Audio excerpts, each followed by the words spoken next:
রাসূলুল্লাহ সাল্লাল্লাহু আলাইহি ওয়াসাল্লাম বলেছেন, পুলসিরাত হচ্ছে একটা পুল যা নির্মিত হয়েছে সম্পূর্ণ জাহান্নামের উপর দিয়ে, যা চুলের থেকেও বেশি চিকন এবং তরবারি থেকেও বেশি ধারালো।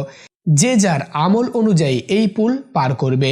কেউ চোখের পলকে চলে যাবে, কেউ আকাশে যে বিদ্যুৎ তৈরি হয় ওই বিদ্যুৎ গতির মতো কেউ চলে যাবে, কেউ দ্রুত ঘোড়া বা উটের মতো পার হয়ে যাবে, কেউ বায়ু বেগে পার হয়ে যাবে।